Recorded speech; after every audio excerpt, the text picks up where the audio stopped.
Good morning, Steve Greenhalgh, stuckinatruck.com. In today's video I talk about the importance of accountability, and it's as much about accountability to yourself, making a commitment to yourself and seeing it through, and having the self-discipline to carry on when it gets tough, and having the self-discipline and honesty enough with yourself to admit when you fuck up. It's a short video and it talks about my own weight loss journey and the struggles I've had with it, especially over this last year. There's been so many reasons to just not bother, but it's time to get control. And so in my pursuit of that control, I will use accountability and honesty with trusted mentors that will hold me accountable to that which I've said I am going to achieve. If you're new to the channel, please subscribe. You can click the subscribe button, it'll be down there in this corner. Click the notification bell, give us a like if you like it, but most importantly, interact, leave a comment. What's the most important part of your weight loss and weight control regime going forward? Always happy to hear from you. I hope you enjoy the video. Take care, speak to you soon.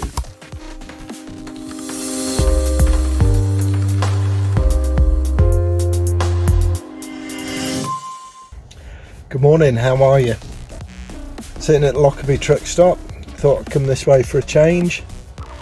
That's away from Greenhalgh. I'm going to go A66 and A1 going back down. Just have a swap round, coming down empty. So straight into the yard. I don't have to go to the airport, so should finish an hour early tonight, which will be great. How's your week? How are things going? How's your weight? I had one of those gut check moments where you catch a glimpse of yourself where you don't really think you're looking at you.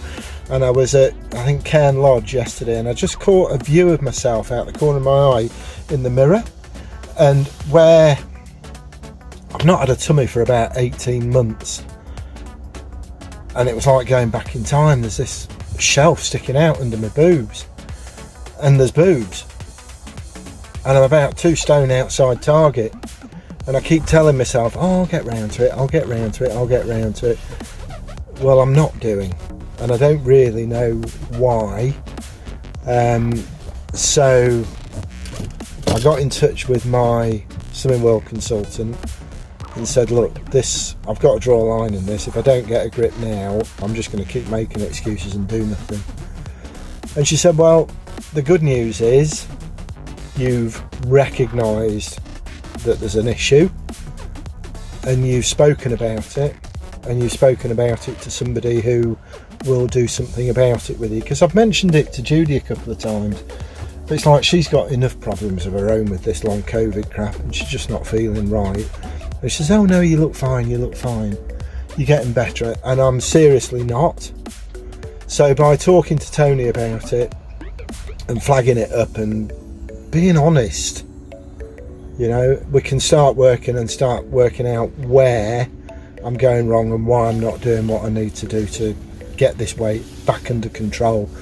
And I had a bit of a traumatic fortnight work-wise, and I thought I was going to go lose my job and end up with a big bill. I really screwed up with a truck.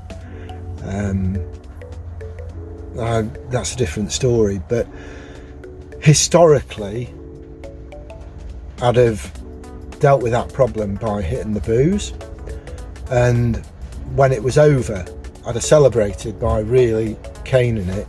And when I say caning it, I mean going to Tesco's and getting 20 cans of Stella and demolishing them in a night, and maybe having a bottle of brandy alongside them, and just really putting myself to sleep. And I don't do that anymore, and I think that is, I still like a drink, but I'm not a drunk as I used to be, and it makes a huge difference, especially when you're trying to control your weight. And it was, I think I had 3 Moretti's on Friday night, and I had a real little party. Judy came through at the kitchen. I've got Alexa playing rock and roll music. I'm having a bit of a jig on my own, clearing decks, prepping my food for the trip up north. And she said, God, you can tell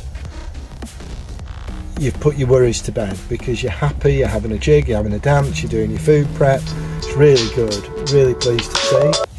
So that was that, and then Valentine's Day was Sunday, obviously, and I'm on the road to Aberdeen. So we had a quiet meal in Saturday night, and I said, have what you want, let's order in. And Judy plumped for pizza, and we had pizza, and the environment was nice at home. We've got the fire going. I had another couple of Moretti's, 3. But the pizza, I used to really love pizza. And we got it from a place in Ashburn. I'm not going to say which one because I don't want to give them a bad rep, but I hate it, didn't like it. It just tasted greasy, stodgy. Really didn't enjoy it. And I think I'd have rather had a nice sort of Slimming World type curry with proper food and nice veg.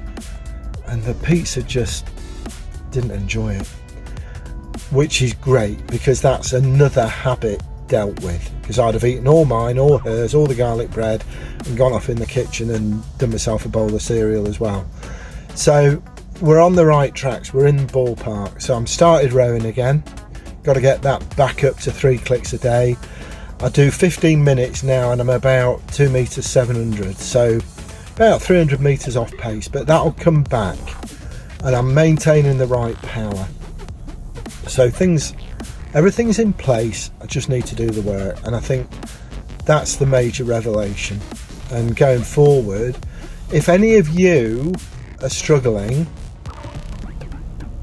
I think keeping yourself accountable, having somebody that you can be totally honest with and say, well, I've screwed up, and acknowledging it and taking time to go through what you've eaten and highlighting the things that maybe aren't as good for you as they should be. If you need me to hold you accountable, just reach out. Happy to help anybody. If you've got any issues with food or what you can eat, what you can't eat, what you should do, how you shouldn't do it, that's what this group is all about. It's all about supporting you.